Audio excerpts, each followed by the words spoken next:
ವಾರ್ತೆಗಳ ಪ್ರಾಯೋಜಕರು ದಲಿತ ಸಾಹಿತ್ಯ ಪರಿಷತ್ ರಾಜ್ಯ ಘಟಕ ಗದಗ್ 11ನೇ ಅಖಿಲ ಭಾರತ ದಲಿತ ಸಾಹಿತ್ಯ ಸಮ್ಮೇಳನ ರಾಯಚೂರು 20 ಹಾಗೂ 21 ಡಿಸೆಂಬರ್ 2025 ಸ್ಥಳ ಪಂಡಿತ್ ಸಿದ್ದರಾಮ ಜಮ್ಮಲ್ದಿನಿ ರಂಗಮಂದಿರ ರಾಯಚೂರು. ಸಮ್ಮೇಳನದ ಅಧ್ಯಕ್ಷರಾದ ಡಾಕ್ಟರ್ ಜಯದೇವಿ ಗಾಯಕ್ವಾಡ ಸಾಹಿತಿಗಳು ಯಾದಗಿರಿ ಭಾಗವಹಿಸಲಿದ್ದಾರೆ.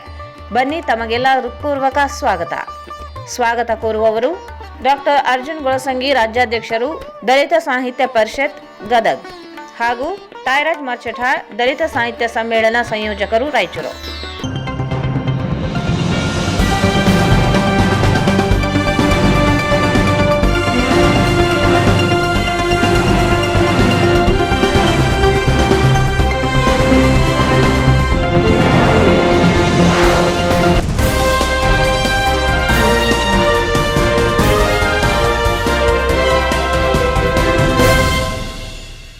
ನಮಸ್ಕಾರ. ವಾರ್ತೆಗಳ ಸ್ವಾಗತ. ಮೊದಲು ಮುಖ್ಯಾಂಶಗಳು. ಉದ್ಯೋಗ ಖಾತ್ರಿ ಯೋಜನೆಗೆ ಅನುದಾನ ಕಡಿತ, ಕಾರ್ಮಿಕ ಹಕ್ಕು ಕಸಿದುಕೊಂಡ ಮಸೂದೆ ವಿರೋಧಿಸಿ 22ರಂದು ಎಂಪಿ ಕಚೇರಿ ಮುಂದೆ ಪ್ರತಿಭಟನೆ. ಗುರುರಾಜ್.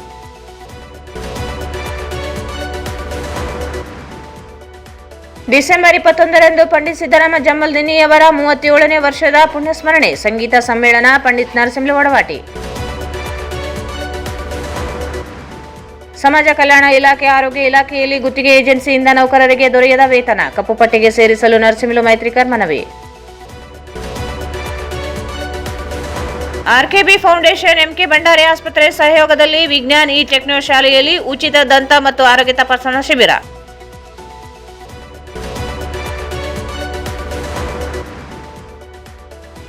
ವಿಶಾಖಪಟ್ಟಣ ಮಹಬೂಬ್ ನಗರ ರೈಲು ರಾಯಚೂರುವರೆಗೆ ವಿಸ್ತರಣೆಗೆ ಸಂಸದರ ಮನವಿ.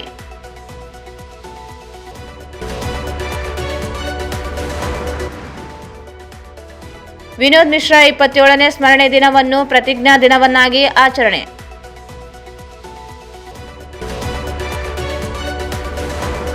ಮತ್ತು ನಗರದಲ್ಲಿ ಹಣಕ್ಕಾಗಿ ಬೀದಿ ವ್ಯಾಪಾರಿಯ ಕೊಲೆ, ಶಂಕಿತ 4 ಜನರನ್ನು ವಶಕ್ಕೆ ಪಡೆದ ಪೊಲೀಸರು.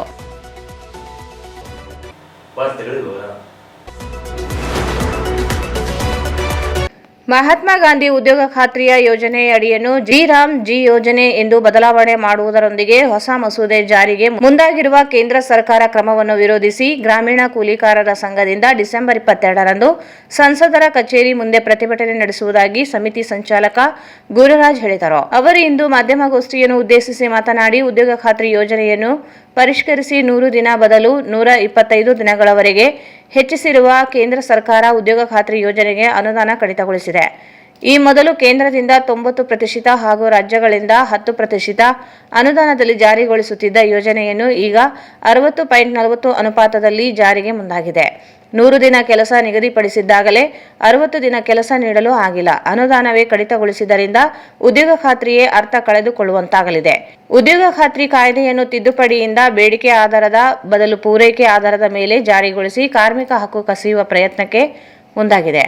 ವಿಕೇಂದ್ರೀಕರಣ ವ್ಯವಸ್ಥೆಯನ್ನು ಗಾಳಿಗೆ ತೂರಿ ಗ್ರಾಮ ಸಭೆ ಅಧಿಕಾರವೂ ಕಿತ್ತುಕೊಂಡಿದೆ. ಮಹಿಳೆಯರು, ಕೂಲಿ ಕಾರ್ಮಿಕರು ನಂಬಿಕೊಂಡಿದ್ದ ಉದ್ಯೋಗ ಖಾತ್ರಿ ಕಳೆದುಕೊಂಡಂತಾಗಿದೆ. ಕೂಡಲೇ ಮಸೂದೆ ರದ್ದಿಗೆ ಆಗ್ರಹಿಸಿ ರಾಜ್ಯಾದ್ಯಂತ ಸಂಸದರ ಕಚೇರಿ ಮುಂದೆ ಪ್ರತಿಭಟನೆ ನಡೆಸಿ ವಿರೋಧಿಸುವುದಾಗಿ ಹೇಳಿದರು. ಇವತ್ತಿನ ಸುದ್ದಿಗೋಷ್ಠಿ ಉದ್ದೇಶ ಈಗಾಗಲೇ ತಮ್ಮೆಲ್ಲರಿಗೂ ಗೊತ್ತಿರುವ ಹಾಗೆ ಕೇಂದ್ರ ಸರ್ಕಾರ 14ನೇ ತಾರೀಕು MGNREG ಯೋಜನೆಯನ್ನು ಕಾನೂನು ಬದಲಾವಣೆ ಮಾಡಿ, ಹೆಸರು ಬದಲಾವಣೆ ಮಾಡಿ ಮಸೂದೆಯನ್ನು 14ನೇ ತಾರೀಕು ಮಂಡನೆ ಮಾಡಿತ್ತು. ನಿನ್ನೆ ಅದು ಲೋಕಸಭೆಯಲ್ಲಿ ಪಾಸ್ ಕೂಡ ಮಾಡಿದ್ದಾರೆ. ಈಗ ರಾಜ್ಯಸಭೆಯಲ್ಲಿಯೂ ಕೂಡ ಪಾಸ್ ಮಾಡೋಕೆ ಏನಿದಿಲ್ಲ, ಯಾಕಂದ್ರೆ ಅವ್ರ ಸಂಖ್ಯೆ ಜಾಸ್ತಿ ಇರೋದ್ರಿಂದ ಅವರು ಕೂಡ ಪಾಸ್ ಮಾಡ್ತಾರೆ. ಹೀಗಾಗಿ ನಮ್ಮದು ಅಲ್ಲಿ ಹೋರಾಟ ನಮ್ದು ಯಾವುದೂ ಇದಾಗಂಗಿಲ್ಲ. ಮುಂದಿನ ದಿನಗಳಲ್ಲಿ ನಾವು ಈ ಮಸೂದೆ ಏನು ಮಾಡಿದ್ದಾರೆ ಅಂತಂದ್ರೆ, ಮುಂಚೆ MGNREG ಮಹಾತ್ಮ ಗಾಂಧಿ ರಾಷ್ಟ್ರೀಯ ಗ್ರಾಮೀಣ ಉದ್ಯೋಗ ಖಾತ್ರಿ ಏನಿತ್ತು, ಇದರಲ್ಲಿ ಜನರಿಗೆ ಕೆಲಸ ಸಿಗ್ತಿತ್ತು, ಅವರಿಗೆ ಕೆಲಸದ ಹಕ್ಕು ಇದರಲ್ಲಿ ಇತ್ತು. ಈಗೇನು ರಾಮ್ಜಿ ಅಂತೇನೇನು ಮಸೂದೆಯನ್ನು ಇವರು ಪಾಸ್ ಮಾಡಿದಾರ, ಇದರಲ್ಲಿ ಜನರಿಗೆ ಯಾವುದೇ ರೀತಿಯಿಂದ ಅವರ ಹಕ್ಕುಗಳಿಲ್ಲ, ಅವರ ಹಕ್ಕುಗಳನ್ನು ಕಸಿದುಕೊಂಡಿದ್ದಾರೆ. ಆಮೇಲೆ ಬೇಡಿಕೆ ಬೇಡಿಕೆಗೆ ಅನುಗುಣವಾಗಿ ಇಲ್ಲಿ ಕೆಲಸ ಸಿಗಂಗಿಲ್ಲ. ಆಮೇಲೆ ಇಲ್ಲಿ ಬಜೆಟ್ಗೆ ನಿಯಂತ್ರಣ ಮಾಡಿದಾರ.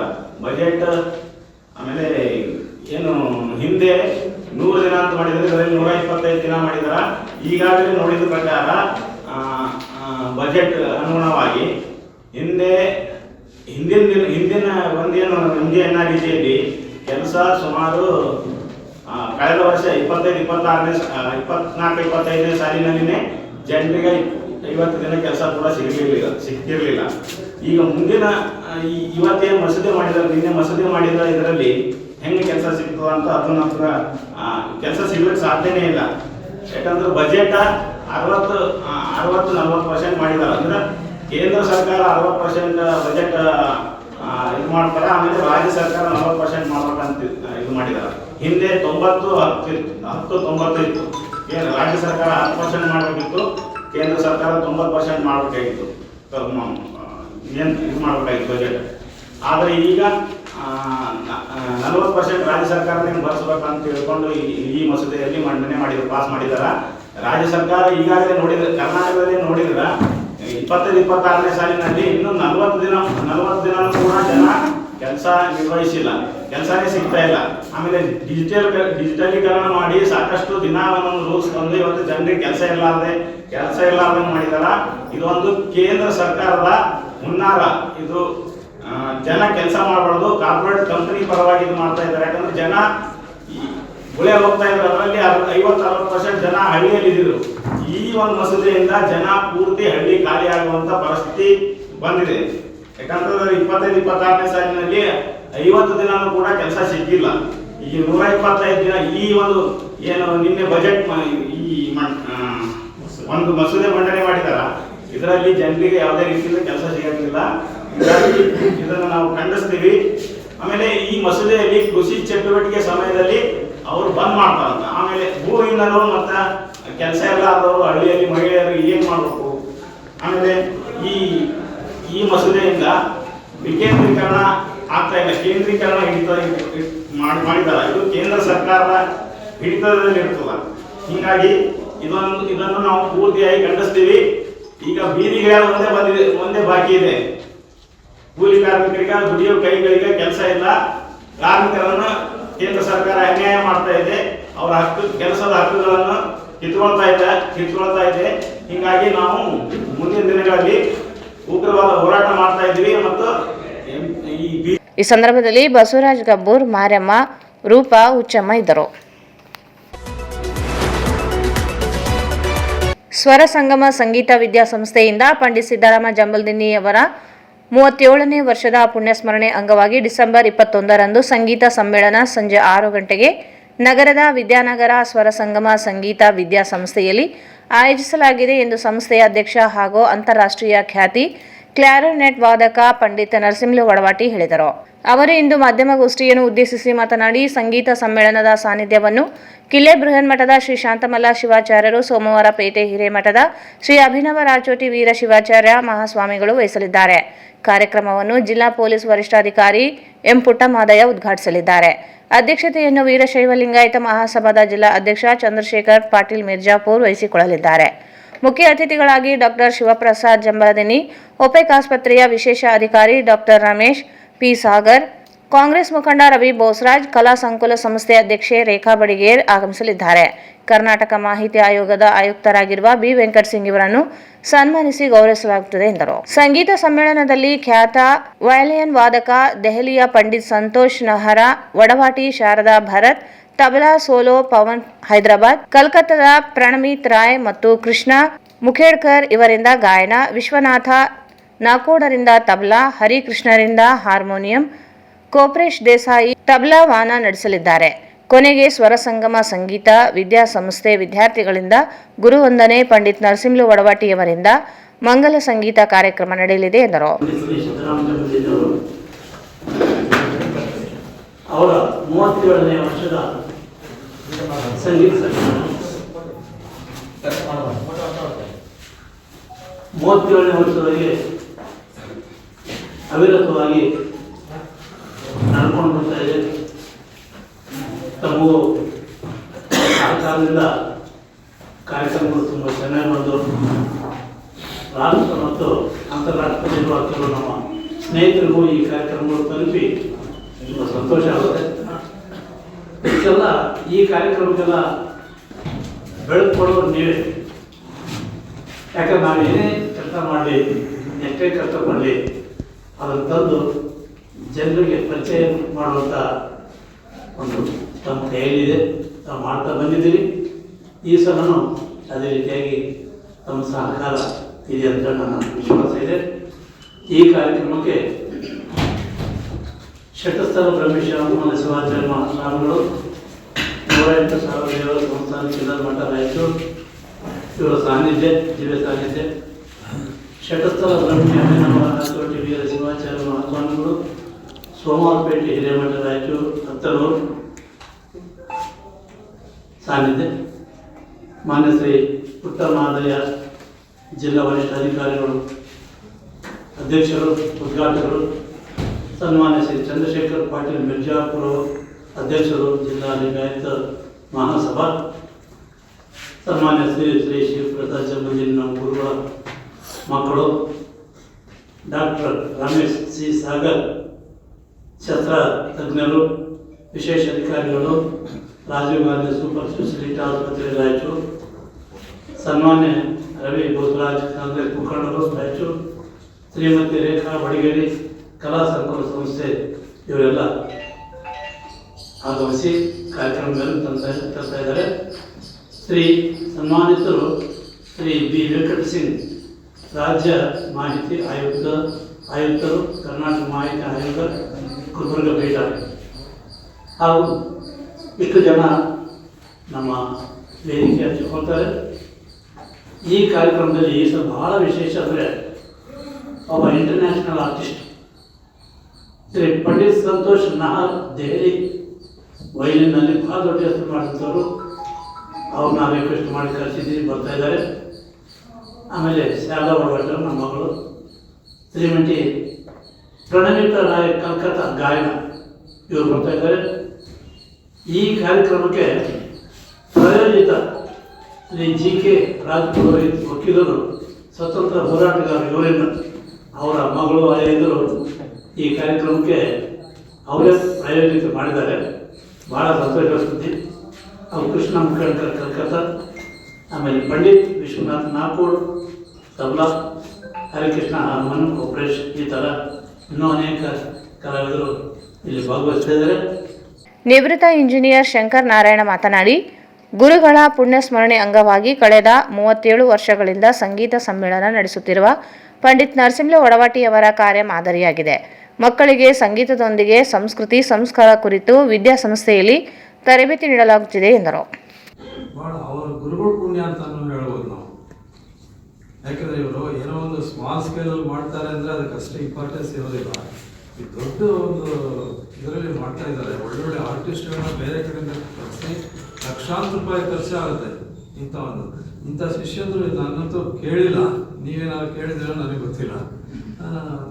ಈಗ ಕಟ್ಟಬೇಕಾದ್ರೆ ಕೂಡ ಭಾಳ ಕಷ್ಟಪಟ್ಟಿದ್ದಾರೆ ಅವರು. ಆ ಸಂಗೀತ ಇದು ಅದೇ ಸಣ್ಣ ಬಿಲ್ಡಿಂಗ್ ಅಲ್ಲ, ಒಳ್ಳೊಳ್ಳೆ ಏರಿಯಾ ಎಲ್ಲ ಚೆನ್ನಾಗಿದೆ, ಒಳ್ಳೆ ಬಿಲ್ಡಿಂಗೇ. ಅಂಥದ್ದು ಕಟ್ಟಬೇಕಾದ್ರೆ ಕೂಡ ಇವ್ರಿಗೆ ಇಷ್ಟು ಕಷ್ಟ ಬಂದಿದೆ. ಯಾರ ಹತ್ರ ಕೂಡ ಅವ್ರು ಹೇಳ್ಕೊಂಡಿಲ್ಲ. ಇದರ ಬಗ್ಗೆ ಗೊತ್ತಿರೋದು 3 ಜನಕ್ಕೆ. ಆ ಸರಸ್ವತಿ ಮಾತೆ ಹೆಂಗೆ ಕಟ್ಟಿಸ್ಕೊಂಡಿದ್ದಾಳೋ ಗೊತ್ತಿಲ್ಲ. ಒಂದು ಗೊತ್ತಿರೋದು ಇವ್ರು ನರಸಿಂಹ ಒಡವಾಟಿಯವ್ರಿಗೊಂದು ಗೊತ್ತು ಅದ್ರ ಕಷ್ಟ ಏನು ಅಂತ. ಇನ್ನೊಂದು ನನಗೆ ಗೊತ್ತು, ನಾನು ಆ್ಯಸ್ ಎ ಇಂಜಿನಿಯರ್ ನಾನು ಮಾಡಿದ ನನಗೆ ಗೊತ್ತು ಹೆಂಗೆ ಇವ್ರು ಕಷ್ಟಪಟ್ಟಿದ್ದಾರೆ, ಹೆಂಗೆ ಮಾಡಿದ್ದಾರೆ ಅಂತ. 3ನೇದು ಆ ಭಗವಂತನ ಒಂದೇ ಗೊತ್ತು ಇವ್ರು ಏನು ಕಷ್ಟಪಟ್ಟಿದ್ದಾರೆ, ಹೆಂಗೆ ಮಾಡಿದ್ದಾರೆ ಅಂತ. ನಿಜವಾಗ್ಲೂ ನನಗೆ ಭಾಳ ಸಂತೋಷ ಆಗುತ್ತೆ. ಇಂಥ ಒಂದು ನಾನಂತೂ ಕೇಳಿದ, ಯಾಕೆ ಒಬ್ಬರು ಶಿಷ್ಯಂದ್ರಾಗಿ ಒಬ್ಬ ಗುರುಗಳಿಗೆ ಇಷ್ಟೊಂದು ಲಕ್ಷಾಂತರ ರೂಪಾಯಿ ಖರ್ಚು ಮಾಡಿ ಪ್ರತಿ ವರ್ಷ ಇದು ಮಾಡ್ತಾರೆ ಅಂದರೆ ಭಾಳ ಶ್ಲಾಘನೀಯ ವಿಷಯನೇ ಇವಾಗ. ಮತ್ತು ಇನ್ನೊಂದು ಏನು ಹೇಳಬೇಕು ಅಂದರೆ ನಾನು ಈಗ ಪ್ರತಿ ಗುರುವಾರ ಹೋಗ್ತೀನಿ ನಾನು. ಯಾಕಂದರೆ ಗುರುವಾರ ಅಲ್ಲಿ ಸರಸ್ವತಿ ಪೂಜೆ ಮಾಡ್ತಾರೆ. ಗುರುವಾರ ಒಂದೇ ನಾನು ಹೋಗಿ ಬರ್ತೀನಿ, ಅಟೆಂಡ್ ಮಾಡ್ತೀನಿ. ಅಲ್ಲೆಲ್ಲ ನಾನು ಅಬ್ಸರ್ವ್ ಮಾಡಿ ನೋಡಿದ್ದೀನಿ. ಅಲ್ಲೆಲ್ಲ ಹುಡುಗರುಗಳಿಗೆ ಸಂಸ್ಕೃತಿ, ಸಂಸಾರ, ಸಂಪ್ರದಾಯ ಎಲ್ಲ ಹೇಳ್ಕೊಡ್ತಾರೆ. ಬರೀ ಸಂಗೀತನೇ ಅಲ್ಲ, ಏನೋ ಸಂಗೀತ ಹೇಳ್ಬಿಟ್ಟು ಹೋಗೋದಿಲ್ಲ. ಹೆಂಗೆ ಇರಬೇಕು ನೀವು, ಯಾವ ಥರ ಇರಬೇಕು, ತಂದೆ ತಾಯಿಗಳಿಗೆ ಹೆಂಗೆ ನೀವು ನೋಡ್ಕೋಬೇಕು, ಎಲ್ಲ ಒಂದು ಮಾರಲ್ ಹೇಳ್ಕೊಡ್ತಾರೆ. ಅದು ಭಾಳ ಒಳ್ಳೆಯದು ಅನಿಸ್ತಾ ಇದೆ ನನಗೆ. ನಿಜವಾಗ್ಲೂ ಕಂಟಿನ್ಯೂ ಆಗಲೇಬೇಕದು. ಈಗ ನೀವು ಜಿಲ್ಲಾ ಸಮಾಜ ಕಲ್ಯಾಣ ಇಲಾಖೆ ವ್ಯಾಪ್ತಿಯ ವಸತಿ ನಿಲಯಗಳ ಗುತ್ತಿಗೆ ಆಧಾರದ ಸಿಬ್ಬಂದಿಗಳಿಗೆ ಜೂನ್ ತಿಂಗಳಿನಿಂದ ವೇತನ ನೀಡಿಲ್ಲ. ಕೆಲವರಿಗೆ ನೀಡಿರುವ ವೇತನದಲ್ಲಿ 2 ರಿಂದ 3 ಸಾವಿರ ವೇತನ ಕಡಿತಗೊಳಿಸಲಾಗಿದ್ದರೂ ಜಿಲ್ಲಾ ಮತ್ತು ತಾಲೂಕು ಸಮಾಜ ಕಲ್ಯಾಣ ಅಧಿಕಾರಿಗಳು ಗುತ್ತಿಗೆ ಏಜೆನ್ಸಿ ವಿರುದ್ಧ ಯಾವುದೇ ಕ್ರಮ ಕೈಗೊಳ್ಳದೆ ರಕ್ಷಣೆಗೆ ನಿಂತಿದ್ದಾರೆ ಎಂದು ಡಾ ರಾಜ್ಕುಮಾರ್ ಅಭಿಮಾನಿಗಳ ಸಂಘಗಳ ಒಕ್ಕೂಟದ ಸಂಚಾಲಕ ನರಸಿಂಹ ಮೈತ್ರಿಕರ್ ಆರೋಪಿಸಿದರು. ಅವರು ಇಂದು ಮಾಧ್ಯಮಗೋಷ್ಠಿಯನ್ನು ಉದ್ದೇಶಿಸಿ ಮಾತನಾಡಿ, sharp watch investigation security agency ಮೂಲಕ ಗುತ್ತಿಗೆ ನೌಕರರನ್ನು ವಸತಿ ನಿಲಯಗಳಲ್ಲಿ ನೇಮಿಸಿಕೊಳ್ಳಲಾಗಿದೆ. ಏಜೆನ್ಸಿಯವರು ಗುತ್ತಿಗೆ ನೌಕರರಿಗೆ ವೇತನ ನೀಡದೆ ವಂಚಿಸಿದ್ದಾರೆ. ಜಿಲ್ಲಾ ಮತ್ತು ತಾಲೂಕು ಸಹಾಯಕ ನಿರ್ದೇಶಕರು ಹಾಗೂ ವಸತಿ ನಿಲಯಗಳ ಮೇಲ್ವಿಚಾರಕರು ಯಾವುದೇ ಕ್ರಮಕ್ಕೆ ಮುಂದಾಗುತ್ತಿಲ್ಲ. ಇದೇ ಪರಿಸ್ಥಿತಿ ಆರೋಗ್ಯ ಇಲಾಖೆಯಲ್ಲಿ ಇದೆ. ಇದೇ ಸಂಸ್ಥೆಯವರು ಗುತ್ತಿಗೆ ಏಜೆನ್ಸಿ ಪಡೆದಿದ್ದು ನೌಕರರಿಗೆ ವೇತನ ನೀಡಿಲ್ಲ. ಕೂಡಲೇ ಏಜೆನ್ಸಿಯನ್ನು ಕಪ್ಪುಪಟ್ಟಿಗೆ ಸೇರಿಸಿ ಬಾಕಿ ವೇತನ ಪಾವತಿಗೆ ಇಲಾಖೆ ಮುಂದಾಗದೆ ಹೋದಲ್ಲಿ ಜಿಲ್ಲಾಧಿಕಾರಿಗಳು ಹಾಗೂ ಜಿಲ್ಲಾ ಪಂಚಾಯಿತಿ ಕಚೇರಿ ಮುಂದೆ ಪ್ರತಿಭಟನೆ ನಡೆಸುವುದಾಗಿ ಹೇಳಿದರು. ಬಹಳಷ್ಟು ಹಗರಣಗಳು ನಡೀತಾ ಇದ್ದಾವೆ. ಅದರಲ್ಲಿ ಮುಖ್ಯವಾಗಿ ಈ ಅಡಿಗೆ ಕಾರ್ಮಿಕರು, ಅಲ್ಲಿ ಕೆಲಸ ಮಾಡ್ತಿರ್ತಕ್ಕಂಥ ಅಡಿಗೆ ಕಾರ್ಮಿಕರು, ಅವರಿಗೆ ಪ್ರತಿ ತಿಂಗಳ 2 ರಿಂದ 3 ಸಾವಿರ ರೂಪಾಯಿವರೆಗೆ ಕಡಿಮೆ ಮುಲಾಜಿಲ್ಲಂಗ ಏನೋ ಅವ್ರನ್ನ ಕೇಳಿದ್ರು ಅವರು ಆಯ್ಕೆ ಉತ್ತರ ನೀಡ್ತಾ ಇದ್ದಾರೆ. ಯಾರು ನಮ್ಮ ಉಪನಿರ್ದೇಶಕರು ಸಮಾಜ ಕಲ್ಯಾಣ ಇಲಾಖೆ, ತಾಲೂಕು ಆಫೀಸರ್ನು ಅವ್ರನ್ನೂ ಇಲ್ಲಿ ಆಗ್ತೀವಿ ಅಂತೇಳಿ ಅದನ್ನು ಆಯ್ಕೆ ಉತ್ತರ. ಇದಕ್ಕೆ ನಾವು CS ಹತ್ರ ಹೋದಾಗ ಅವರು ಇಲ್ಲ ಸರ್, ಈ ಥರ 9 ತಿಂಗಳ ಸ್ಯಾಲ್ರಿ ಆಗಿಲ್ಲ ಹಂಗ ಅಂತ ಅಂದ್ಕೊಳ್ಳಿ ಅವರು ಇಮಿಡಿಯೇಟ್ ಆಗಿ ಅವ್ರು ಮಾಡಿದ್ರು. ಅದಾದ ನಂತರ ಕೆಲವು ದಿವಸಕ್ಕೆ ಒಂದು 6 ತಿಂಗಳಲ್ಲ 5 ತಿಂಗಳ ಅದರಲ್ಲೇ 9 ತಿಂಗಳ ಸ್ಯಾಲರಿಲಿ 5 ತಿಂಗಳಲ್ಲೋ 6 ತಿಂಗಳಲ್ಲೋ ಸ್ಯಾಲರಿ ಆಯಿತು. ಅದರಲ್ಲಿ ಕೂಡ ಏರುಪೇರು ಅಂದರೆ ತಿಂಗಳಿಗೆ ಎಷ್ಟು ಅಂತ ಅಲ್ಲಿ ಕ್ಯಾಲ್ಕುಲೇಷನ್ ಇಲ್ಲ. ನಾನು ಇಮಿಡಿಯೇಟ್ ಆಗಿ ಅವ್ರ ಅಕೌಂಟು ಅಂದರೆ ಯಾರು ಕಾರ್ಮಿಕರು ಆ ಕಾರ್ಮಿಕರ ಅಕೌಂಟ್ ತೊಗೊಂಡು ಇದು ಮೇಡಮ್ ಮತ್ತೆ ಇದು ಎಷ್ಟು ತಿಂಗಳ ಸಂಬಳ ತಿಂಗಳಿಗೆ ಎಷ್ಟು ಬಿದ್ದಂಗ ಅಂತ ಕೇಳಿದ್ರೆ ಸರಿ ನಾನು ನೋಡ್ತೀನಿ ಅಂತೇಳಿ ಇದುವರೆಗೂ ಅದು ಆ ಮಾತು ಕೇಳೇ ಒಂದು 3 ತಿಂಗಳ 3.5 ತಿಂಗಳಾಯಿತು. ಇದುವರೆಗೂ ಆಗ್ತಾ ಇಲ್ಲ ಕೆಲಸ ಒಂದು. ಮತ್ತೆ ಇನ್ನೊಂದೇನಂದ್ರೆ ಪ್ರತಿಯೊಂದು ಹಾಸ್ಟೆಲ್ಗಳಲ್ಲಿ ಈ ಆಹಾರ ಸಪ್ಲೈ ಮಾಡೋರು ಟೋಟಲಿ ಅವ್ರಿಗೇನು ದುಡ್ಡು ಕೊಡ್ತಾರೆ ಅನ್ನೋ ಸುದ್ದಿ ಇದೆ. ಮತ್ತೆ ಆಹಾರ ಬದಲಿಗೆ ವಾರ್ಡನ್ಗಳಿಗೆ ದುಡ್ಡು ಕೊಡ್ತಾರೆ ಅನ್ನೋ ಸುದ್ದಿ ಇದೆ. ಮತ್ತೆ ಪ್ರತಿ ತಿಂಗಳ ಆಹಾರ ಸುರಕ್ಷತಾ ಗುಣಮಟ್ಟದ ಇಲಾಖೆಯಿಂದ ಅವರು ಟೆಸ್ಟ್ ಮಾಡಬೇಕು ದವಸ ಧಾನ್ಯಗಳನ್ನ. ಇವು ಗೌರ್ಮೆಂಟ್ ಸಪ್ಲೈ ಮಾಡೋ ಹೊರತುಪಡಿಸಿ ಎಲ್ಲ ಒಂದು ಉಪ್ಪು, ಖಾರ, ಅರಿಶಿಣ ಇನ್ನಿತರ ಪದಾರ್ಥಗಳನ್ನ ಟೆಸ್ಟ್ ಮಾಡಿಸಿ ಅದನ್ನ ಪ್ರಯೋಗಾಲಯಕ್ಕೆ ಕಳಿಸಿ ಆ ವ್ಯಕ್ತಿ ಬಂದ ನಂತರ ಸಪ್ಲೈ ತಗೋಬೇಕು ಹಾಸ್ಟೆಲ್ಗಳಿಗೆ. ಇದು ಯಾವುದು ಆಗ್ತಾ ಇಲ್ಲ. ಇದನ್ನು ಕಳಿಸ್ತೀವಿ. ಇದನ್ನು ನಾವು ಮುಂದಿನ ದಿನಗಳಲ್ಲಿ ನಾವು ಇದನ್ನ ಒಂದು ಉಗ್ರವಾಗಿ ಹೋರಾಟ ಹಮ್ಮಿಕೊಳ್ತೀವಿ. ಒಂದು ಇನ್ನೊಂದು ಏನಂದ್ರೆ ಇಲ್ಲಿ ಈ ವಾರ್ಡನ್ಗಳು ಹಾಜರಾತಿ ಸರಿಯಾಗಿ ಕೊಡ್ತಾ ಇಲ್ಲ. ಯಾರು ಇವರು ಕಾರ್ಮಿಕರದ್ದು ಇವರು ಒಂದೊಂದು ತಿಂಗಳಲ್ಲಿ 2-3 ದಿವಸ ಬಂದೇ ಇಲ್ಲ. ಅಲ್ಲಿ ನೋಡಿದ್ರೆ ಕರೆಕ್ಟ್ ಬಂದಿರ್ತಾರೆ. ಅವ್ರು ನಾವು ರಿಪೋರ್ಟ್ ತಗೊಂಡಿವಿ, ಏನಮ್ಮ ಕರೆಕ್ಟ್ ಬಂದಿರ, ಈಗ ಕರೆಕ್ಟ್ ಬಂದಿವಿ ಸರ್, ನಾವು ಬೇಕಾದ್ರೆ ಅಲ್ಲಿ ನಾವು ಅವ್ರ ಎದುರಿಗೆ ಮಾಡ್ತಾ ಅಂದ್ರೂ ಮಾತಾಡ್ತೀವಿ ಅಂತ. ಇವ್ರದ್ದು ಪ್ರತಿ ತಿಂಗಳ 2 ರಿಂದ 3 ಸಾವಿರ ರೂಪಾಯಿ ಕಡಿಮೆ ಸ್ಯಾಲರಿ ಹಾಕ್ತಾರೆ. ಮತ್ತೆ ಈ ವಿಷಯ ತಾಲೂಕಾ ಆಫೀಸರ್ ಇವರು ಸಹಾಯಕ ನಿರ್ದೇಶಕರು ಗೊತ್ತು, ಮತ್ತೆ ಅಲ್ಲಿ ಇವರು DD ಮೇಡಮ್ಗೂ ಗೊತ್ತು. ಮತ್ತೆ ಇದು ಈ ರೀತಿ ಹೆಚ್ಚಾಗಿ ಮಾಡೋದು ಹನುಮಂತರಾಯ ಅಂತೇಳಿ ಅಂಬೇಡ್ಕರ್ ವಸತಿ ನಿಲಯ ಇಲ್ಲಿ ನಮ್ಮ ಬಾಲಾಜಿ ಕಾಂಪ್ಲೆಕ್ಸ್ ನಲ್ಲಿ ಆ ಒಂದು ಹಾಸ್ಟೆಲ್ನ ವಾರ್ಡನ್ನು ಬರೀ ಇದೇ ರೀತಿ ಮಾಡ್ತಾರ. ಅವರು ಸ್ವಲ್ಪ ಅವ್ರ ಮೇಲೆ ಕ್ರಮ ಜರುಗಿಸಬೇಕನ್ನೋದು ನಮ್ಮ ಒತ್ತಾಯ. ಜೊತೆಗೆ ಯಾವ ಹಾಸ್ಟೆಲ್ ಕೂಡ ಸ್ವಚ್ಛತೆ ಇಲ್ಲ. ಲಾಸ್ಟ್ ಟೈಮ್ ಇವರು ನೋಡಲ್ ಆಫೀಸರು ಮತ್ತೆ ಒಂದು ತಂಡನೂ ಬಂದಿತ್ತು. ಆ ತಂಡದ ಬಗ್ಗೆ ನಾವು RTI ಹಾಕಿದ್ರೆ ಇದುವರೆಗೂ ಅದ್ರ ಬಗ್ಗೆ ಮಾಹಿತಿ ಇಲ್ಲ. ಈ ಅವ್ರು ಏನೋ ಒಂಥರ ಬಂದಿರ್ಬೋದು. ಮತ್ತೆ ದಯವಿಟ್ಟು ಅವರಿಗೆ ಎಷ್ಟೋ ಸರ್ತಿ ನಾವು ಹೇಳಿದ್ವಿ, ಇಲ್ಲಿ ಸರ್ಕಿಟ್ ಹೌಸ್ ಇದೆ ಗೌರ್ಮೆಂಟ್ ಇಂದು, ಇಲ್ಲೊಂದು IB ಇದೆ, ಅದನ್ನು ಬಿಟ್ಟು ನೀವು ಖಾಸಗಿ ಹೋಟೆಲ್ಗಳಲ್ಲಿ ಯಾಕೆ ಇಲ್ಲಿ ಕೊಡಿಸ್ತೀರಿ ಅಂತ ಕೇಳಿದ್ರು ಅದಕ್ಕೂ ಉತ್ತರ ಕೊಡ್ತಾ ಇದ್ದಾರೆ. ಇದಕ್ಕೆ ದಯವಿಟ್ಟು ನಾವು ಇದನ್ನ ಒಂದು ವಾರ ಅಥವಾ 10 ದಿವಸ ಗಡುವು ಕೊಡ್ತೀವಿ. ಈ ಸಮಾಜ ಕಲ್ಯಾಣ ಇಲಾಖೆ ಮತ್ತು ZP CS ಇಲಾಖೆ ಮುಂದೆ ನಾವು ಧರಣಿ ಕುದುರ್ತೀವಿ ಅಂತ ಈ ಮೂಲಕ. ಈ ಸಂದರ್ಭದಲ್ಲಿ ರಕ್ಷಣಾ ಸಮಿತಿ ಅಧ್ಯಕ್ಷ ರಾಜಶೇಖರ್ ಮಾಚರ್ಲ, R ಉರ್ಕುಂದ, ಜಂಬಯ್ಯ ಮರ್ಚಟ್ ಇದ್ದರು. ಈಗ ಜಾಹೀರಾತು.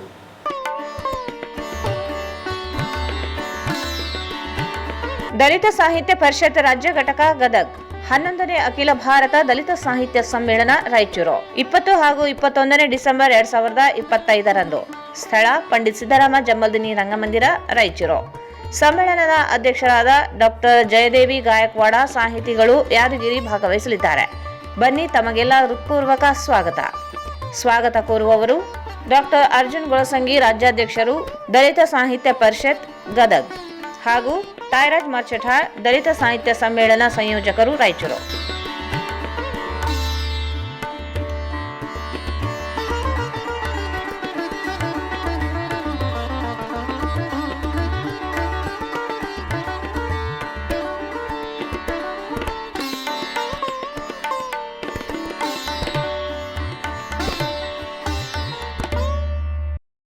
ಭಾರತ್ ಫರ್ನಿಚರ್ಸ್ ರಾಯಚೂರಿನಲ್ಲಿ ಮೊಟ್ಟಮೊದಲ ಬಾರಿಗೆ 3 ಮಳಿಗೆ ಒಳಗೊಂಡ ಬೃಹತ್ ಆಕಾರದ furniture showroom.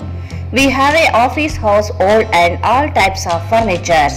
Dealers in wooden cot, dining table, sofa set, dressing table, computer table, tea tables, office chairs, steel almirah, wardrobe, TV stands, glassware items, sleepwell products, Dandro cello chairs, Supreme sofa set, Doco set furnitures, Sri Steel Furnitures.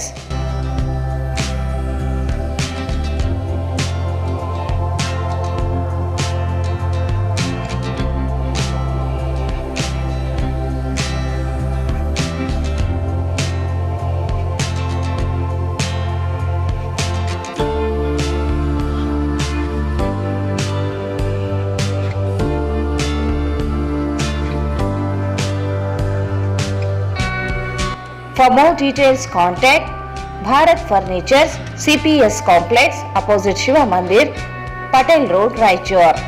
Mobile 9880024095. Paramount Electricals, dealers in all kinds of electrical goods, fans and LED products. ಈಗ ನಿಮ್ಮ ರಾಯಚೂರು ಮಹಾನಗರ ಪಾಲಿಕೆಯಲ್ಲಿ ಮೊಟ್ಟ ಮೊದಲ ಬಾರಿಗೆ 2000 ಚದುರ ಅಡಿಯ 2 ಮಳಿಗೆಗಳುಳ್ಳ ಬೃಹದಾಕಾರದ Paramount electricals showroom ತೆರೆಯಲಾಗಿದೆ. ರಾಯಚೂರು ಜಿಲ್ಲೆಯ ಜನತೆ, ಎಲೆಕ್ಟ್ರಿಷಿಯನ್ಸ್, ಎಲೆಕ್ಟ್ರಿಕಲ್ಸ್ ಇಂಜಿನಿಯರ್ಸ್ ದೂರದ ಊರುಗಳಾದ ಬೆಂಗಳೂರು, ಹೈದರಾಬಾದ್ಗಳಿಗೆ ಹೋಗದೆ ಈಗ ನಮ್ಮ ರಾಯಚೂರಿನಲ್ಲಿ ಮ್ಯಾನುಫ್ಯಾಕ್ಚರಿಂಗ್ ದರದಲ್ಲಿ ಎಲ್ಲಾ ತರಹದ ಎಲೆಕ್ಟ್ರಿಕಲ್ಸ್ ಗೂಡ್ಸ್ ಗಳು ದೊರೆಯುತ್ತವೆ. Switch, plates, wires, fans, remote fans, ಹ್ಯೂಮರ್ಸ್, ಎಲ್ಲಾ ತರಹದ LED ಪ್ರಾಡಕ್ಟ್ ಗಳು ನಮ್ಮ ಒಂದೇ ಮಳಿಗೆಯಾದ ಪ್ಯಾರಾಮೌಂಟ್ ಎಲೆಕ್ಟ್ರಿಕಲ್ಸ್ ನಲ್ಲಿ ಮ್ಯಾನುಫ್ಯಾಕ್ಚರಿಂಗ್ ದರದಲ್ಲಿ ದೊರೆಯುತ್ತವೆ. ನಮ್ಮಲ್ಲಿ ಎಲ್ಲಾ ತರಹದ ಕಂಪನಿಗಳಾದ GM, ಗೋಲ್ಡ್ ಮೆಡಲ್, ಐಫಾ, ಹೆವೆಲ್ಸ್, ಆಂಕರ್, ಲೀಶಾ, ಫಿನೋಲ್ಯಾಕ್, ವಿಗಾರ್ಡ್, ವಿಪ್ರೋ, ಫೆಲಿಕ್ಯಾಪ್, K9, ವಿವಾನ್ ಇನ್ನು ಅನೇಕ ಕಂಪನಿಗಳ ಎಲೆಕ್ಟ್ರಿಕಲ್ಸ್ ಐಟಂಗಳು ಸಿಗುತ್ತವೆ.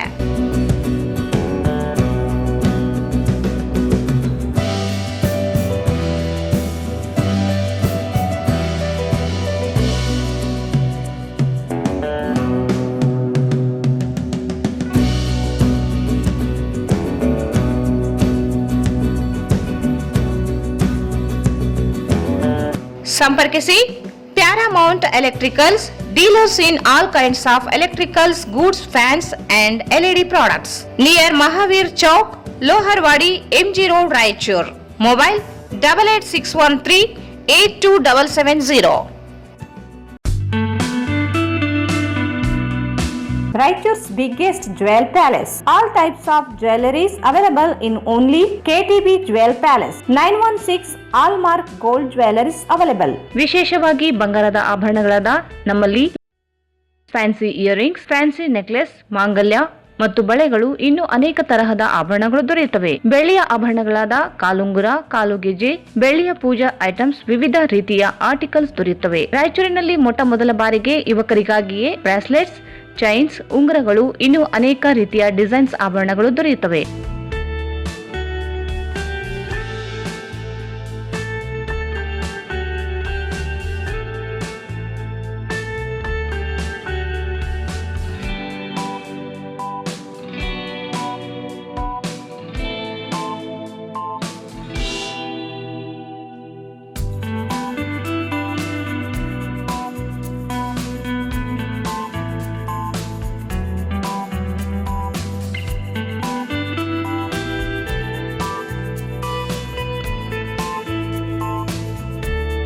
Visit KTB Jewel Palace, Udayanagar, Station Road, Raichur. Mobile 8123 535300.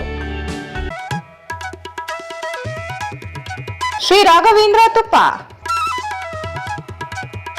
Shri Raghavendra ಘೀ, ಶ್ರೀ ರಾಘವೇಂದ್ರ ತುಪ್ಪ, ಶ್ರೀ ರಾಘವೇಂದ್ರ ಘೀ. ಮತ್ತೊಮ್ಮೆ ವಾರ್ತೆಗಳಿಗೆ ಸ್ವಾಗತ. ಆರ್ಕೆಬಿ ಫೌಂಡೇಶನ್ಸ್, ಎಂಕೆ ಭಂಡಾರಿ ಆಸ್ಪತ್ರೆಯ ಸಹಯೋಗ, ವಿಜ್ಞಾನ್ ಇ ಟೆಕ್ನೋ ಶಾಲೆ ರಾಯಚೂರು ಇವರ ವತಿಯಿಂದ ಉಚಿತ ದಂತ ಮತ್ತು ಆರೋಗ್ಯ ತಪಾಸಣಾ ಶಿಬಿರವನ್ನು ವಿಜ್ಞಾನ್ ಇ ಟೆಕ್ನೋ ಶಾಲೆ ರಾಯಚೂರಿನಲ್ಲಿ ಹಮ್ಮಿಕೊಳ್ಳಲಾಗಿತ್ತು.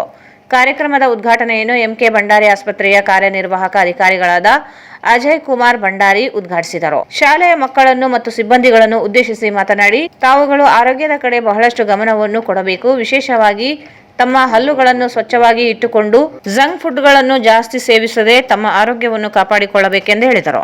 ನಮ್ಮ ಆಸ್ಪತ್ರೆಯಲ್ಲಿ ತಮ್ಮ ಶಾಲೆಯ ಸಿಬ್ಬಂದಿಗಳಿಗೆ ಹಾಗೂ ಶಾಲೆಯ ಮಕ್ಕಳಿಗೆ ಏನಾದರೂ ರಿಯಾಯಿತಿ ಇದ್ದರೆ ಮಾಡುತ್ತೇನೆ ಎಂದು ಹೇಳಿದರು. ಪ್ರಾಸ್ತಾವಿಕವಾಗಿ ಡಾಕ್ಟರ್ ರಿಯಾಜುದ್ದೀನ್ ಆಡಳಿತಾಧಿಕಾರಿ, ನಮ್ಮ ಆಸ್ಪತ್ರೆಯು 1994ರಲ್ಲಿ ಪ್ರಾರಂಭವಾಗಿ ಇಲ್ಲಿಯವರೆಗೆ ಗುಣಮಟ್ಟದ ಚಿಕಿತ್ಸೆ ಕೊಡುತ್ತಾ ಬಂದಿದೆ. ಇದೇ ರೀತಿಯಾಗಿ ಸಾಮಾಜಿಕ ಹೊಣೆಗಾರಿಕೆ ಅಡಿಯಲ್ಲಿ ಕರ್ನಾಟಕದ 17ನೇ ಜಿಲ್ಲೆಗಳಲ್ಲಿ ಸುಮಾರು 22,800 ವಿಶೇಷ ಚೇತನರಿಗೆ ಉಚಿತ ಕೃತಕ ಕಾಲು ಜೋಡಣೆ ಮತ್ತು ಅವರಿಗೆ ಬೇಕಾದಂತಹ ಸಲಕರಣೆಗಳನ್ನು ಆರ್ಕೆಬಿ ಫೌಂಡೇಶನ್ ವತಿಯಿಂದ ಕೊಡುತ್ತಾ ಬಂದಿದ್ದೇವೆ ಮತ್ತು ಸೀಳು ತುಟಿ, ಸೀಳು ಅಂಗ ಶಸ್ತ್ರಚಿಕಿತ್ಸೆಗಳನ್ನು ನಮ್ಮ ಆಸ್ಪತ್ರೆಯಲ್ಲಿ ಸಾವಿರಾರು ಸಂಖ್ಯೆಯಲ್ಲಿ ಉಚಿತವಾಗಿ ಮಾಡಿದ್ದೇವೆ ಎಂದರು.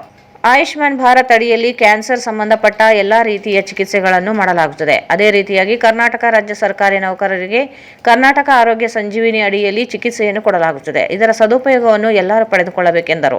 ವಿಜ್ಞಾನ್ ಇ ಟೆಕ್ನೋ ಶಾಲೆ ರಾಯಚೂರಿನಲ್ಲಿ 1993ರಲ್ಲಿ 3 ವಿದ್ಯಾರ್ಥಿಗಳಿಂದ ಪ್ರಾರಂಭವಾದ ಈ ಶಾಲೆಯು 1300ರಿಂದ 1500 ವಿದ್ಯಾರ್ಥಿಗಳನ್ನು ಹೊಂದಿರುತ್ತದೆ. ಈ ಶಾಲೆಯ ಮುಖ್ಯಸ್ಥರಾದ ಎಂ ವೆಂಕಟೇಶ್ ಅವರ ಬಹಳಷ್ಟು ಪರಿಶ್ರಮ ಈ ಸಂಸ್ಥೆಯನ್ನು ಬೆಳೆಸಿದ್ದು ಮತ್ತು ಸಿಬ್ಬಂದಿಗಳಿಗೆ ಸಹ ಒಳ್ಳೆಯ ರೀತಿಯಲ್ಲಿ ನೋಡಿಕೊಳ್ಳುತ್ತಾ ಬಂದಿದ್ದಾರೆ. ಭಗವಂತ ಆಯು ಆರೋಗ್ಯ ಕೊಟ್ಟು ಕಾಪಾಡಲಿ ಎಂದು ಪ್ರಾರ್ಥಿಸಿದರು. Doctor M Varun Kumar, MD, academy chairman, ವಿಜ್ಞಾನ್ ಇ ಟೆಕ್ನೋ ಶಾಲೆ ರಾಯಚೂರು ಮಾತನಾಡಿ, ನಮ್ಮ ಶಾಲೆ ಭಂಡಾರಿ ಆಸ್ಪತ್ರೆಯವರು ಶಾಲಾ ಮಕ್ಕಳಿಗೆ ಮತ್ತು ಸಿಬ್ಬಂದಿಗಳಿಗೆ ಉಚಿತ ದಂತ ತಪಾಸಣೆ ಮತ್ತು ಆರೋಗ್ಯ ತಪಾಸಣೆ ಮಾಡುತ್ತಿರುವುದು ಶ್ಲಾಘನೀಯ ವಿಷಯ. ಎಲ್ಲ ಮಕ್ಕಳಿಗೆ ಬ್ರಷ್, ಪೇಸ್ಟ್ ಅನ್ನು ಸಹ ಉಚಿತವಾಗಿ ವಿತರಿಸಿದ್ದಾರೆ. ಈ ಸಂಸ್ಥೆಯವರಿಗೆ ನಮ್ಮ ಶಾಲೆಯ ಅಧ್ಯಕ್ಷರು ಮತ್ತು ಟ್ರಸ್ಟ್ ಪರವಾಗಿ ಧನ್ಯವಾದಗಳನ್ನು ತಿಳಿಸಿದರು. ಡಾಕ್ಟರ್ ಉಮಾನಿ, ವಿಜ್ಞಾನ್ ಇ ಟೆಕ್ನೋ ಶಾಲೆಯ ಕಾರ್ಯನಿರ್ವಾಹಕ ಅಧಿಕಾರಿಗಳು ಮಾತನಾಡಿ, ಎಲ್ಲ ಮಕ್ಕಳು ಈ ಶಿಬಿರದ ಪ್ರಯೋಜನವನ್ನು ಪಡೆದುಕೊಂಡು ಆರೋಗ್ಯದಿಂದ ಇರಬೇಕೆಂದು ಕರೆ ನೀಡಿದರು. ಡಾಕ್ಟರ್ ಪ್ರವೀಣ್ ಕುಮಾರ್, ಎನ್ಎಚ್ ದಂತ ವೈದ್ಯರು ಮಾತನಾಡಿ, ಈ ಶಿಬಿರದಲ್ಲಿ ಪಾಲ್ಗೊಂಡಿರುವಂತಹ ಎಲ್ಲ ವಿದ್ಯಾರ್ಥಿಗಳಿಗೆ ಧನ್ಯವಾದಗಳನ್ನು ಅರ್ಪಿಸಿ ಸದುಪಯೋಗ ಪಡೆದುಕೊಳ್ಳಬೇಕೆಂದು ತಿಳಿಸಿದರು. ಕಾರ್ಯಕ್ರಮದ ಅಧ್ಯಕ್ಷತೆಯನ್ನು ವಿಜ್ಞಾನ್ ಇ ಟೆಕ್ನೋ ಶಾಲೆಯ ಅಧ್ಯಕ್ಷರಾದ ಎಂ ವೆಂಕಟೇಶ್ ವಹಿಸಿ ಮಾತನಾಡಿದರು. ಭಂಡಾರಿ ಆಸ್ಪತ್ರೆಯ ಸೇವೆಗಳು ಸುಮಾರು 1994ರಿಂದ ನೋಡುತ್ತಾ ಬಂದಿದ್ದೇನೆ. ಈ ಆಸ್ಪತ್ರೆಯ ಒಳ್ಳೆಯ ರೀತಿಯಲ್ಲಿ ಒಳ್ಳೆಯ ಚಿಕಿತ್ಸೆಯನ್ನು ಕೊಡುತ್ತಾ ಬಂದಿರುತ್ತಾರೆ. ವಿಶೇಷವಾಗಿ ದಿವ್ಯಾಂಗರನ್ನು ಗುರುತಿಸಿ ಇವರ ಟ್ರಸ್ಟ್ನಿಂದ ಸಾವಿರಾರು ಸಂಖ್ಯೆಯ ದಿವ್ಯಾಂಗರಿಗೆ ಉಚಿತವಾಗಿ ಸೇವೆಯನ್ನು ಸಲ್ಲಿಸಿರುತ್ತಾರೆ. ಈ ಸಂಸ್ಥೆ ಇನ್ನಷ್ಟು ಬೆಳೆದು ನಮ್ಮ ರಾಯಚೂರು ನಗರ ಹೆಸರನ್ನು ತರಬೇಕೆಂದು ಹೇಳಿದರು. ಆ ಸಮಯ 75-80ರ ದಶಕದಲ್ಲಿ ಅವರಿಗೆ ಸ್ಟ್ರೋಕ್ ಆದಾಗ ಚಿಕಿತ್ಸೆಗಳನ್ನು ಇರಲಿಲ್ಲ. ಆ ತಾಯಿಯನ್ನು ಸುಮಾರು 15 ದಿನಕ್ಕೆ ಒಮ್ಮೆ ಅವರಿಬ್ಬರು ಸಹೋದರರು ಹೈದರಾಬಾದಿಗೆ ಹೋಗಿ ಚಿಕಿತ್ಸೆಯನ್ನು ಕೊಡ್ತಾ ಇದ್ರು. ಅವಾಗ ಅವರ ತಾಯಿ, ನಮಗೆ ಭಗವಂತ ಎಲ್ಲ ರೀತಿಯಿಂದ ಕೊಟ್ಟಿದ್ದಾನೆ, ನಾವು ಹೈದರಾಬಾದ್, ಬಾಂಬೆಗೆ ಹೋಗಿ ಚಿಕಿತ್ಸೆಯನ್ನು ತಗೊಳ್ತೀವಿ, ಆದರೆ ರಾಯಚೂರಿನ ಬಡ ಜನತೆ ಹೈದರಾಬಾದಿಗೆ, ಬೆಂಗಳೂರಿಗೆ, ಬಾಂಬೆ ಹೋಗ್ತಕ್ಕಂಥ ಪರಿಸ್ಥಿತಿ ಇಲ್ಲ. ಹೇಗಾದರೂ ಮಾಡಿ ಒಂದು ರಾಯಚೂರಿನಲ್ಲಿ ಒಂದು ಒಳ್ಳೆಯ ಆಸ್ಪತ್ರೆಯನ್ನು ಕಟ್ಟರಿ ಅಂತ ಹೇಳಿದಾಗ ಆ ಇಬ್ಬರು ಸಹೋದರರು ಅವತ್ತಿನ ದಿನನೇ ಪ್ರಮಾಣ ಸ್ವೀಕರಿಸಿಕೊಂಡು 1994ರಲ್ಲಿ ಎಂಕೆ ಭಂಡಾರಿ ಆಸ್ಪತ್ರೆ ಸ್ಥಾಪನೆ ಮಾಡಿದರು. ನಾನು ಈ ಮಾತು ಯಾಕೆ ಹೇಳ್ತಾ ಇದ್ದೀನಿ ಅಂದ್ರೆ, ತಂದೆ ತಾಯಿಯ ಬೆಲೆ, ತಂದೆ ತಾಯಿಯ ಮಹತ್ವ ನಾನು ನೋಡ್ತೀನಿ. ಇವತ್ತು ಬಂದಿಲ್ಲ ನಮ್ಮ ಅಧ್ಯಕ್ಷರು, ಅವರ ಮಗರು ಬಂದಿದ್ದಾರೆ. ವಯಸ್ಸು 80 ಆದರೂ ಸಹ ಇವತ್ತಿನವರೆಗೂ ತಮ್ಮ ತಂದೆ ತಾಯಿಯನ್ನು ನೆನೆಸಲಾರದ ದಿನಗಳಿಲ್ಲ. ನಮ್ಮ ಇವಾಗಿನ ಕಾಲ ನಾವು ಏನೋ ಒಂದು ಸ್ವಲ್ಪ ಹೊತ್ತೆಯಲ್ಲಿ ಬಂದು ಬಿಟ್ಟರೆ ನಮ್ಮ ತಂದೆ ತಾಯಿಯನ್ನೇ ನೋಡೋದಿಲ್ಲ. ನಾನು ಯಾಕೆ ಕೇಳ್ತಾ ಇದ್ದೇನೆ ಈ ಮಾತಂದ್ರೆ, ತಾವು ನಮ್ಮ ದೇಶದ ಭವಿಷ್ಯ, ಮುಂದಿನ ಭವಿಷ್ಯ ನೀವೆಲ್ಲರೂ. ಈ ವಿಜ್ಞಾನ ಶಾಲೆ ಏನು ಪ್ರಾರಂಭ, ನನ್ನ ನಿಜವಾಗ್ಲೂ ಬಹಳ ಸಂತೋಷವಾಯಿತು. 1993ರಲ್ಲಿ ಶ್ರೀಮಾನ್ ವೆಂಕಟೇಶ್ ಸರ್ ಅವರು 3 ವಿದ್ಯಾರ್ಥಿಗಳಿಂದ ಇವತ್ತಿನ ದಿನ ಕೇಳ್ತಾ ಇದ್ದೆ 1300 ವಿದ್ಯಾರ್ಥಿಗಳು ವಿದ್ಯಾಭ್ಯಾಸ ಮಾಡ್ತಾರೆ. ವಿದ್ಯಾಭ್ಯಾಸದ ಕ್ಷೇತ್ರ ಅಷ್ಟು ಸರಳವಾದ ಕ್ಷೇತ್ರವಲ್ಲ.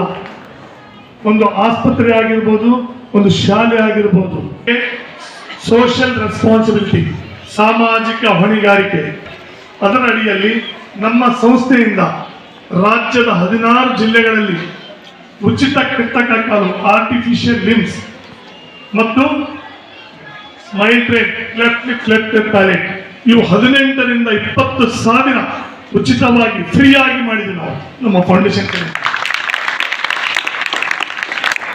ಮಕ್ಕಳೇ, ನಾನು ಫೌಂಡೇಶನ್ ಬಗ್ಗೆ ಹೊಗಳಲಿಕ್ಕೆ ನಾನು ಬಂದಿಲ್ಲ.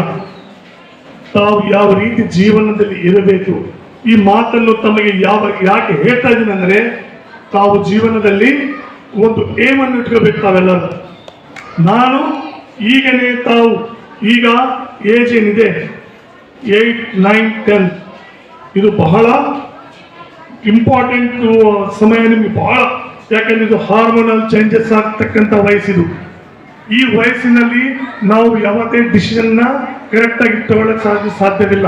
ಅದರಲ್ಲಿ ನಾವು ದುಶ್ಚಟಗಳಿಗೆ ಬಲಿಯಾಗ್ತೀವಿ. ಇಂಥ ದುಶ್ಚಟಗಳಿಗೆ ಬಲಿಯಾಗದೆ ಅಂತ ಸುಮಾರು ನಾವೇನು ಯಾವಾಗ ಸ್ಟಾರ್ಟ್ ಮಾಡಿದ್ವಿ ಜೈಪುರ್ ಫೋರ್ಟ್, ಅವತ್ತಿನಿಂದ ಇವರೇ ತಯಾರು ಮಾಡಿ ಎಲ್ಲರಿಗೆ ಲಿಮ್ಸನ್ನು ತಯಾರು ಮಾಡಿ ಕೊಡ್ತಾರೆ. ಮಿಸ್ಟರ್ ಸುರೇಶ್, ಅಷ್ಟು ಸ್ಪೀಡ್ ಹೋದ್ರೆ 100 so claps. And CEO Ajay sir and Administrator Dr. Yajuddin sir for giving me opportunity to work as in-house consultant in MK Bandari Hospital. It is only possible with their guidance.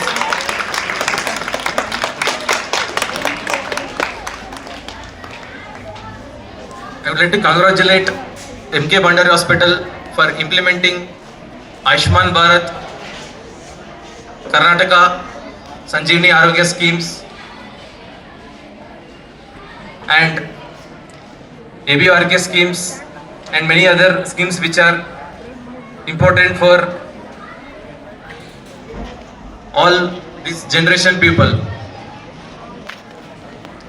It is only this all schemes to implement, it is only possible with visionary leadership of MK Bandari Hospital Foundation and strong administration from Dr. Riaz, MK Bandari Hospital. So, with all this motive, we are widely, openly, the other person also feels very comfortable, okay? You know, with a smile you can show your expressions, your inner thoughts and your inner soul. So, always have a good smile with a good oral hygiene. One dentist ma'am has told me, brush 2 times a day. Morning, what you brush is the night time is the thing. It will clear all your food particles and bacteria in your mouth. And morning brush is only for clearing your odor, nothing but smelling the oral cavity. So, change your brushes regularly according to 2 to 3 months and maintain a good oral hygiene. And thank you MK Bandari Hospital Management, Saubhagirath sir, Ajay sir and Riyazuddin garu, Dr. Praveen sir and Chandana ma'am for having their presence today here. Thank you so much. ಈ ಸಂದರ್ಭದಲ್ಲಿ doctor ಚಂದನ, ಸಮೀನ್ Begum, Vinay KM ಉಪಸ್ಥಿತರಿದ್ದರು. ಕಾರ್ಯಕ್ರಮದ ನಿರೂಪಣೆಯನ್ನು miss ಸನನಾಸ್, ಸ್ವಾಗತ ಭಾಷಣ miss ಅಲ್ಮಾಸ್, ಪ್ರಾರ್ಥನಾ ಗೀತೆಯನ್ನು ಉಷಾ ಹಾಡಿದರು. ಶಿಬಿರದಲ್ಲಿ 100 ಸಂಖ್ಯೆಯಲ್ಲಿ ವಿದ್ಯಾರ್ಥಿಗಳು ಮತ್ತು ಸಿಬ್ಬಂದಿಗಳು ಸದುಪಯೋಗ ಪಡೆದುಕೊಂಡರು. ವಿಶಾಖಪಟ್ಟಣಂದಿಂದ ಮೆಹಬೂಬ್ ನಗರ ನಡುವೆ ಪ್ರತಿದಿನ ಓಡಾಡುತ್ತಿರುವ ರೈಲನ್ನು ರಾಯಚೂರುವರೆಗೆ ವಿಸ್ತರಿಸುವಂತೆ ರಾಯಚೂರು ಲೋಕಸಭಾ ಕ್ಷೇತ್ರದ ಸಂಸದ ಜಿ. ಕುಮಾರ್ ನಾಯಕ್ ಹಾಗೂ ತೆಲಂಗಾಣದ ಮೆಹಬೂಬ್ ನಗರ ಸಂಸದರಾದ ಡಿಕೆ ಅರುಣ್ ಅವರು ಕೇಂದ್ರದ ರೈಲ್ವೆ ಸಚಿವ ಅಶ್ವಿನ್ ವೈಷ್ಣವ್ ಅವರಿಗೆ ಮನವಿ ಸಲ್ಲಿಸಿದರು. ವಿಶಾಖಪಟ್ಟಣದಿಂದ ಮೆಹಬೂಬ್ ನಗರ ನಡುವೆ ಪ್ರತಿದಿನ ಓಡಾಡುತ್ತಿರುವ ರೈಲನ್ನು ರಾಯಚೂರುವರೆಗೆ ವಿಸ್ತರಿಸಬೇಕು. ಇದರಿಂದಾಗಿ ಈ ಭಾಗದ ಪ್ರಯಾಣಿಕರಿಗೆ ಅನುಕೂಲವಾಗುವುದರ ಜೊತೆಗೆ ರೈಲ್ವೆ ಇಲಾಖೆಗೆ ಹೆಚ್ಚಿನ ಆದಾಯ ಬರಲಿದೆ ಎಂದು ರಾಯಚೂರು ಜಿಲ್ಲಾ ಕಮ್ಮ ಸಮಾಜದ ಜಿಲ್ಲಾಧ್ಯಕ್ಷ ಪ್ರಸಾದ್, ಮಾಜಿ ಅಧ್ಯಕ್ಷ ಆನಂದ್ ಕೊಂಡಯ್ಯ, ರಮೇಶ್ ಬೋಸ್ ಸೇರಿದಂತೆ ಇನ್ನಿತರ ಮುಖಂಡರು ನವದೆಹಲಿಗೆ ತೆರಳಿ ಈ ಸಂಬಂಧ ಕೇಂದ್ರ ರೈಲ್ವೆ ಸಚಿವರಲ್ಲಿ ಮನವಿ ಮಾಡಿದರು. ರಾಯಚೂರು ಲೋಕಸಭಾ ಕ್ಷೇತ್ರದ ಸಂಸದ ಜಿ ಕುಮಾರ್ ನಾಯಕ್ ಮತ್ತು ಮೆಹಬೂಬ್ ನಗರ ಲೋಕಸಭಾ ಸದಸ್ಯರಾದ ಡಿ ಅರುಣ್ ಅವರಿಗೆ ಭೇಟಿ ಮಾಡಿ ರೈಲು ವಿಸ್ತರಣೆಯ ಬಗ್ಗೆ ಮಾಹಿತಿ ನೀಡಿದರು. ಇದನ್ನು ತಕ್ಷಣ ಪರಿಗಣನೆಗೆ ತೆಗೆದುಕೊಂಡು ಉಭಯ ಲೋಕಸಭಾ ಸದಸ್ಯರು ತಕ್ಷಣ ನಿಯೋಗ ರೈಲ್ವೆ ಮಂತ್ರಿ ಅಶ್ವಿನ್ ವೈಷ್ಣವ್ ಅವರಿಗೆ ಭೇಟಿ ಮಾಡಿಸಿದರು. ಕಮ್ಮ ಸಮಾಜದ ಮನವಿ ಆಲಿಸಿದ ಸಚಿವರು ಇಬ್ಬರು ಲೋಕಸಭಾ ಸದಸ್ಯರು ಲಿಖಿತವಾಗಿ ಈ ರೈಲು ಒದಗಿಸುವಂತೆ ಮನವಿ ಪತ್ರ ನೀಡಿದರೆ ತಕ್ಷಣ ಕ್ರಮ ಜರುಗಿಸುವುದಾಗಿ ಭರವಸೆ ನೀಡಿದರು. ಸದ್ಯ ಈ ರೈಲು ವಿಶಾಖಪಟ್ಟಣಂ ಮೂಲಕ ಬಂದು ಮೆಹಬೂಬ್ ನಗರದಲ್ಲಿ ಬೆಳಿಗ್ಗೆ 9:30 ಗಂಟೆಯಿಂದ ವೃತ್ತ ನಿಲ್ಲುತ್ತದೆ. ಇದರಿಂದ ಇತರೆ ರೈಲುಗಳ ಓಡಾಟಕ್ಕೆ ಅಡಚಣೆಯಾಗುತ್ತದೆ. ಇದನ್ನು ರಾಯಚೂರುವರೆಗೆ ವಿಸ್ತರಿಸಿ ಪ್ರಯಾಣಿಕರಿಗೆ ಅನುಕೂಲ ಮಾಡಿಕೊಡುವುದರ ಜೊತೆಗೆ ಇಲಾಖೆಯೇ ಆದಾಯ ಮೂಲ ಗಟ್ಟಿಪಡಿಸಿಕೊಳ್ಳಬೇಕೆಂದರು. ಈ ರೈಲು ಮಕ್ತಲ್ ಕೃಷ್ಣ ಮೂಲಕ ರಾಯಚೂರಿಗೆ 12 ಗಂಟೆಗೆ ಬರುತ್ತದೆ. 1 ತಾಸು ಇಲ್ಲಿ ನಿಲುಗಡೆಯಾದರೂ ಮತ್ತೆ 3 ಗಂಟೆಗೆ ಮೆಹಬೂಬ್ ನಗರ ತಲುಪಿ ಅಲ್ಲಿಂದ ವಿಶಾಖಪಟ್ಟಣಂಗೆ ತೆರಳಲು ಸಮಯ ಅವಕಾಶವಿದೆ. ಮತ್ತೆ ಸಂಜೆ 4 ಗಂಟೆಗೆ ವಿಶಾಖಪಟ್ಟಣಂ ಕಡೆಗೆ ಪ್ರಯಾಣ ಬೆಳೆಸಬಹುದು ಎಂದು ಮಾಹಿತಿ ನೀಡಿದರು. ಈ ರೈಲಿನ ಸಂಖ್ಯೆಯು 12861 ಮತ್ತು 12862 ಆಗಿದೆ. ವಿಶಾಖಪಟ್ಟಣಂ ಈ ರೈಲು 3 ರಾಜ್ಯಗಳನ್ನು ಹಾದು ಹೋಗುತ್ತದೆ. ಇದು ಅಲ್ಲದೆ ಪವಿತ್ರ ಧರ್ಮಸ್ಥಳದ ಅನ್ನವರಂ ಮತ್ತು ಸಿಂಹಾಚಲಂ ಬರುತ್ತದೆ. ಇದರಿಂದ ಭಕ್ತರಿಗೆ ಅನುಕೂಲವಾಗುತ್ತದೆ ಎಂದು ರಾಯಚೂರು ನಗರ ಹಿರಿಯ ನಾಗರಿಕರಾದ ಎಸ್ ನಾಗೇಶ್ವರರಾವ್ ಮತ್ತು ಕೃಷ್ಣ ಗ್ರಾಮದ ಅರ್ಚಕರಾದ ಗಡಿನಾಡು ಕನ್ನಡಿಗ ಹೋರಾಟಗಾರರಾದ ಅಮರ್ ದೀಕ್ಷಿತ್ ಅವರು ಮನವಿ ಮಾಡಿದರು. ಸಿಪಿಐಎಂಎಲ್ ಲಿಬರೇಷನ್ ಪಕ್ಷದಿಂದ ವಿನೋದ್ ಮಿಶ್ರಾ ಅವರ 27ನೇ ಸ್ಮರಣೆ ನಿಮಿತ್ತ ಮಿಶ್ರಾ ಅವರ ಭಾವಚಿತ್ರಕ್ಕೆ ಕಾರ್ಯಕರ್ತರು ಪುಷ್ಪಾರ್ಚನೆ ಬಳಿಕ ಶ್ರದ್ಧಾಂಜಲಿ ಸಲ್ಲಿಸಲಾಯಿತು. ಸಿಪಿಐಎಂಎಲ್ ಲಿಬರೇಷನ್ ಪಕ್ಷದ ಮುಖಂಡ ಅಜೀಜ್ ಜಾಗೀರ್ದಾರ್ ಮಾತನಾಡಿ, ಸಿಪಿಐಎಂಎಲ್ ಲಿಬರೇಷನ್ ಪಕ್ಷವು ಒಂದು ದೊಡ್ಡ, ಪ್ರಬಲ, ಚಲನಶೀಲ ಕಮ್ಯುನಿಸ್ಟ್ ಪಕ್ಷವಾಗಿ ಬೆಳೆಯಬೇಕೆಂದು ಅಪೇಕ್ಷಿಸಿದ್ದ ಹಿರಿಯ ನಾಯಕ ವಿನೋದ್ ಮಿಶ್ರಾ ಅವರು ದೇಶದಲ್ಲಿ ನೈಜ ಪ್ರಜಾಪ್ರಭುತ್ವವನ್ನು ಸ್ಥಾಪಿಸಲು ಮತ್ತು ಎಲ್ಲ ಅಡೆತಡೆಗಳ ನಡುವೆಯೂ ಸ್ವಾತಂತ್ರ್ಯವನ್ನು ರಕ್ಷಿಸುವಂತಹ ದಿಟ್ಟ, ಬಲಾಢ್ಯ, ಪ್ರಬುದ್ಧ ಪಕ್ಷವಾಗಿ ರೂಪುಗೊಳ್ಳಬೇಕೆಂದು ಆಶಿಸಿದ್ದರು. ಪಕ್ಷವು ಪ್ರಜೆಗಳ ಧ್ವನಿಗೆ ಧ್ವನಿಯಾಗಿ ಸಂಸದೀಯ ವಲಯದಲ್ಲೂ ಸೇರಿದಂತೆ ಪ್ರತಿಯೊಂದು ಕ್ಷೇತ್ರದಲ್ಲೂ ಜನತೆಯ ಧ್ವನಿಯನ್ನು ಗಟ್ಟಿಗೊಳಿಸುವ ನಿಟ್ಟಿನಲ್ಲಿ ತಮ್ಮ ಜೀವಿತಾವಧಿಯವರೆಗೂ ಅವಿತರವಾಗಿ ಕೆಲಸ ಮಾಡಿದ ಶ್ರೇಯಸ್ಸು ಅವರಿಗೆ ಸಲ್ಲುತ್ತದೆ ಎಂದು ಹೇಳಿದರು. ಮುಂದೆ ಎದುರಾಗುವ ಮಹತ್ವದ ಜನಚಳವಳಿ ದಿನಗಳಿಗೆ ನಾವು ನಮ್ಮೆಲ್ಲರ ಶಕ್ತಿಯನ್ನು ಒಟ್ಟುಗೂಡಿಸಿ ಸಿದ್ಧರಾಗಬೇಕು. ಹೊಸ ವರ್ಷದಲ್ಲಿ ನಮ್ಮ ಚಳವಳಿಯನ್ನು ಹೊಸ ಎತ್ತರಕ್ಕೆ ಕೊಂಡೊಯ್ಯಲು ಪಕ್ಷವನ್ನು ವಿಸ್ತರಿಸಿ ಸಂಪೂರ್ಣ ಸಂಘಟನೆಯನ್ನು ಚೈತನ್ಯಗೊಳಿಸೋಣ ಎಂದರು.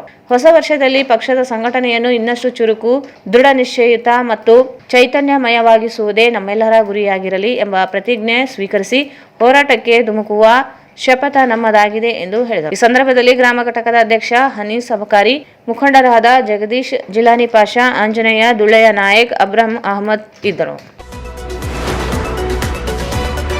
ದುಷ್ಕರ್ಮಿಗಳ ಗುಂಪೊಂದು ಬೀದಿ ಬದಿ ವ್ಯಾಪಾರಿಯ ಮೇಲೆ ಮಾರಣಾಂತಿಕ ಹಲ್ಲೆ ನಡೆಸಿ ಕಲ್ಲಿನಿಂದ ಜಜ್ಜಿ ಕೊಲೆ ಮಾಡಿರುವ ಘಟನೆ ನಗರದ ರೇಡಿಯೋ ಸ್ಟೇಷನ್ ಸಮೀಪದಲ್ಲಿ ಗುರುವಾರ ರಾತ್ರಿ ನಡೆದಿದೆ.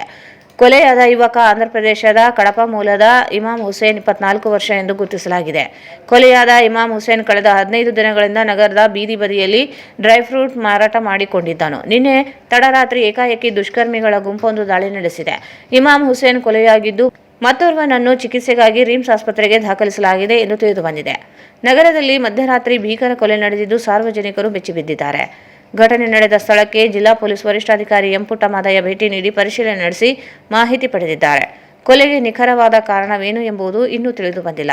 ಕೊಲೆ ಪ್ರಕರಣಕ್ಕೆ ಸಂಬಂಧಿಸಿದಂತೆ ಶಂಕಿತ 4 ಜನ ಆರೋಪಿಗಳನ್ನು ವಶಕ್ಕೆ ಪಡೆಯಲಾಗಿದೆ ಎಂದು ಮಾಹಿತಿ ಲಭ್ಯವಾಗಿದೆ. 4 ಜನ ಶಂಕಿತ ಆರೋಪಿಗಳನ್ನು ವಶಕ್ಕೆ ಪಡೆದಿದ್ದಾರೆ. ಶಂಕಿತ ಆರೋಪಿಗಳು ನಗರದ ಜಹೀರಾಬಾದ್ ಮತ್ತು ಸುತ್ತಲಿನ ನಿವಾಸಿಗಳು ಎಂದು ತಿಳಿದು ಬಂದಿದೆ. ಪೊಲೀಸರು ಆರೋಪಿಗಳನ್ನು ವಶಕ್ಕೆ ಪಡೆದು ವಿಚಾರಣೆ ನಡೆಸಿದ್ದಾರೆ. ಹಣ ನೀಡಲು ಒತ್ತಾಯಿಸಿ ನಡೆದ ಜಗಳ ಕೊಲೆಯಲ್ಲಿ ಅಂತ್ಯವಾಗಿದೆ. ಕೊನೆಯಲ್ಲಿ ಮತ್ತೊಂದು ಮುಖ್ಯಾಂಶಗಳು. ಉದ್ಯೋಗ ಖಾತ್ರಿ ಯೋಜನೆಗೆ ಅನುದಾನ ಕಡಿತ, ಕಾರ್ಮಿಕ ಹಕ್ಕು ಕಸಿದುಕೊಂಡ ಮಸೂದೆ ವಿರೋಧಿಸಿ 22ರಂದು ಎಂಪಿ ಕಚೇರಿ ಮುಂದೆ ಪ್ರತಿಭಟನೆ. ಗುರುರಾಜ್.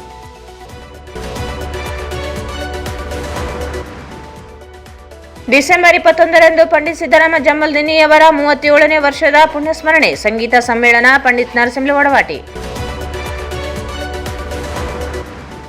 ಸಮಾಜ ಕಲ್ಯಾಣ ಇಲಾಖೆ, ಆರೋಗ್ಯ ಇಲಾಖೆಯಲ್ಲಿ ಗುತ್ತಿಗೆ ಏಜೆನ್ಸಿಯಿಂದ ನೌಕರರಿಗೆ ದೊರೆಯದ ವೇತನ ಕಪ್ಪು ಪಟ್ಟಿಗೆ ಸೇರಿಸಲು ನರಸಿಂಹ ಮೈತ್ರಿಕರ್ ಮನವಿ. ಆರ್ಕೆಬಿ ಫೌಂಡೇಶನ್, ಎಂಕೆ ಭಂಡಾರಿ ಆಸ್ಪತ್ರೆ ಸಹಯೋಗದಲ್ಲಿ ವಿಜ್ಞಾನ್ ಇ ಟೆಕ್ನೋ ಶಾಲೆಯಲ್ಲಿ ಉಚಿತ ದಂತ ಮತ್ತು ಆರೋಗ್ಯ ತಪಾಸಣಾ ಶಿಬಿರ.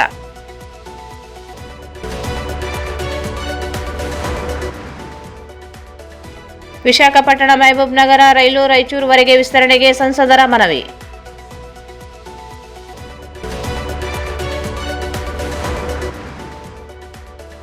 ವಿನೋದ್ ಮಿಶ್ರಾ 27ನೇ ಸ್ಮರಣೆ ದಿನವನ್ನು ಪ್ರತಿಜ್ಞಾ ದಿನವನ್ನಾಗಿ ಆಚರಣೆ.